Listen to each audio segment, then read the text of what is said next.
My name is Meredith Small, and I am the Executive Director of Toxics Action Center. At Toxics Action Center, we really believe that everyone has the right to breathe clean air, drink clean water, and live in a healthy community. So our mission is to make those rights a reality by organizing side by side with community groups to clean up or prevent toxic pollution where it happens. And then also we're looking to build the long-term leaders that we need in New England to fuel our environmental and social change movements. Toxics Action Center was started in 1987 by some public health and environmental advocates that were actually responding to the tragedy that happened in Woburn, Massachusetts. Woburn's just north of Boston, and it was made famous by the book and then movie, A Civil Action. Those stories document the true story of the cancer cluster that claimed the lives of 14 children over a 15-year period after the chemical company W.R. Grace contaminated their drinking water.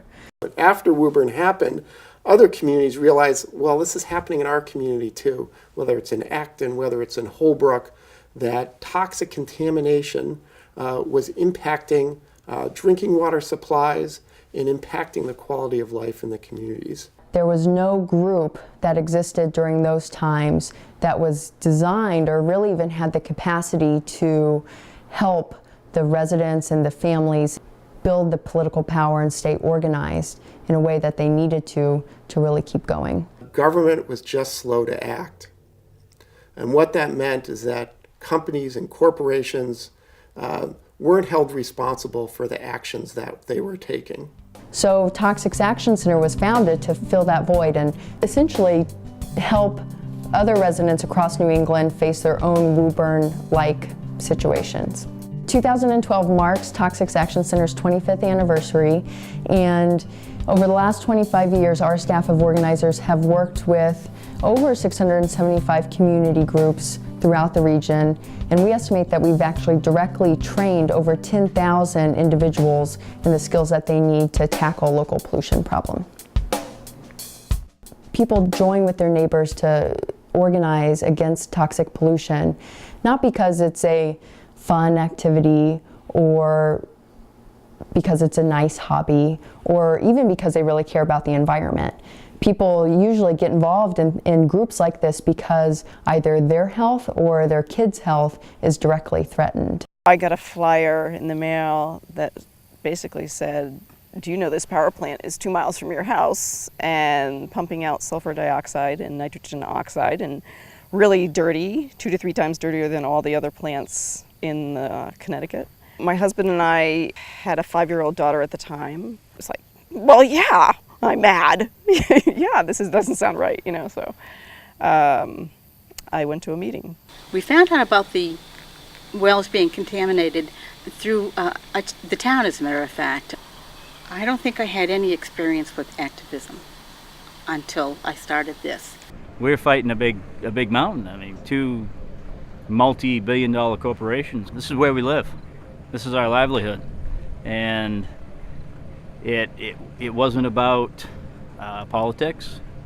It was about the right thing for this community. We really strive to help every single person that calls our offices looking for help. About half the groups we work with come to us, and about half the groups we find because they're referred by other environmental groups or we see them in the paper. We're willing to send our staff out to the communities where the problem exists to meet for 2 to 3 hours, however long it takes, with neighbors in a living room on evenings and on weekends. During that year, I spent literally every Saturday morning in Harpswell meeting with these organizations, and occasionally another evening during the week. Spending a Saturday morning in Harpswell never felt like work to me. It always felt like we were all in this together. Toxics Action Center keeps a much needed and very hard but important style of community organizing alive. With the little group that we had, we started organizing. We had sheets, we had all the names of everyone in town. Let's do it. Let's just put it out, make copies of all, and we distributed these. Would you call 50 people? Do you have 2 friends who would call 50 people? And can you get back to me in 4 days? It's common for community leaders that we work with to go through really a politicizing process where they start working on a local campaign thinking only about what's happening in their initial backyard, but then through the process of organizing actually start seeing what's happening in their situation as part of a larger problem. To see the transformation of these folks, many who started as apolitical, who didn't engage in their community, to become leaders of their communities. There's lots of examples within what began as the Wilson Neighborhood Coalition of community members that ended up going beyond just their local campaign to take on more. Bob did run for local elected office. Others in the group have gotten involved in local politics in a way that they just, I think, never would have. Our staff of community organizers work with over 80 communities throughout New England every single year. And there are 4 basic services that we're able to provide. So the first thing is that we can help provide you with information.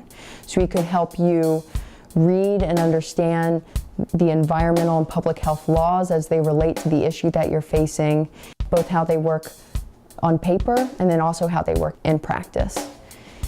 The second thing that we are able to provide is that we have a pretty extensive network of different experts who we can connect you with if you need it for your campaign or your local effort. So everything from technical experts who can help you read and understand test results to folks who can provide actual legal representation. A lot of the people that we work with in our expert referral network are willing to help ad hoc community groups for a reduced fee or pro bono. We're also able to connect you to other activists and community leaders who have dealt with a similar problem before. They had like a community of other people who had similar problems. So we were able to get together in groups to discuss our problems and glean from each other what worked and what didn't. It brought a lot of knowledge and confidence. The third service that we provide is a series of really outstanding events that we organize throughout the year, including conferences and leadership retreats. These are usually 1, sometimes 2-day events that provide really outstanding opportunities for people to come together, meet other people from across the region that are in a similar situation, learn from each other, get trained in new skills or learn about new issues, and get inspired for another week, month, or year of this type of organizing. The fourth thing that we can provide for you and your group is really the bulk of our work, and that's the actual community organizing assistance. I think we had a group of maybe a dozen people, and I think we were all leaders in our own little way, and we were almost working together, but we were not working together. And we needed to have someone from the outside come in and quiet us down because we were spinning. And that's where it was helpful to have Toxic Action come in. Well, I think one thing that Toxic Action was really good at doing was sort of being very strategic, but also not making you feel overwhelmed. The organization that they brought and the ideas that they brought, the concepts of how to go about doing this and how to do it politically. Toxic Action Center is always welcome in Harpswell, that's for sure, among our group. And I think none of us have forgotten what you guys did to help us. Toxic Action Center is primarily funded by contributions from individual donors. The very generous contribution of the thousands of people that give us money across the region has allowed us to provide years of free assistance to the community groups that need it. And that aspect of our work, the fact that it's pro bono, can really be a critical component to our assistance, especially for communities in low-income parts of the region and for groups that, because of the nature of the effort and the campaign that they're facing, have to first and foremost fundraise for themselves. We're also able to be fully staffed throughout the region because of the very generous support from a number of private foundations who value the community organizing work that we do. Toxic Action supported us without any cost, and the fact that they can lend their support and lend their expertise on how to get things done to people that don't have that resource is key. They were willing to help us with no cost involved whatsoever. They were willing to come out here and work with us, show us what to do. I like to give to the Toxics Action Center every year because without our help, they wouldn't be able to accomplish all the things that they get accomplished throughout the year. At Toxics Action Center, over the last 25 years, we've been staffed by a series of professional organizers that have learned 3 critical lessons that still inform our work every single day. So the first lesson that we've learned is that toxic chemicals in our environment are harming our health in profound and very serious ways. And everyone has a right to be concerned about toxic chemicals in their environment and the health impacts that are associated with those.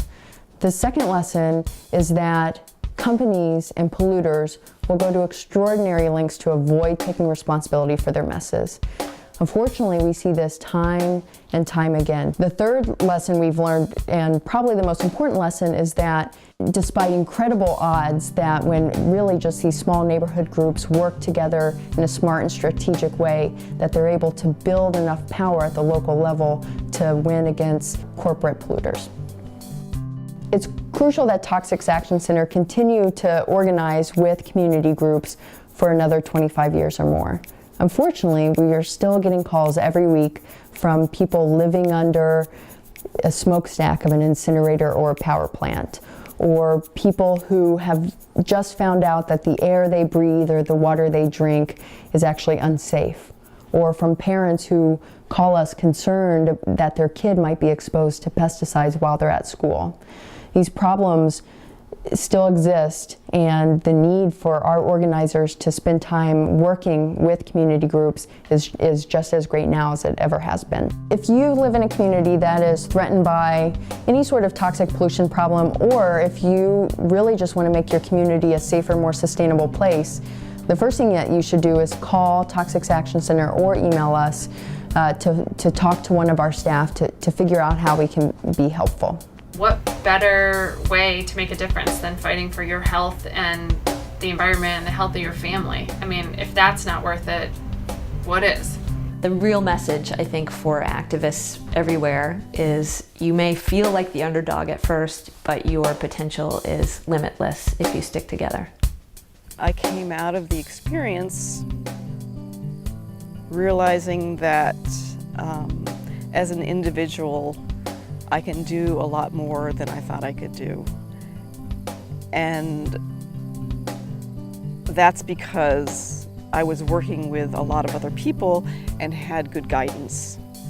If you are working on an environmental issue, the smartest thing you could do would be to get involved with Toxics Action Center.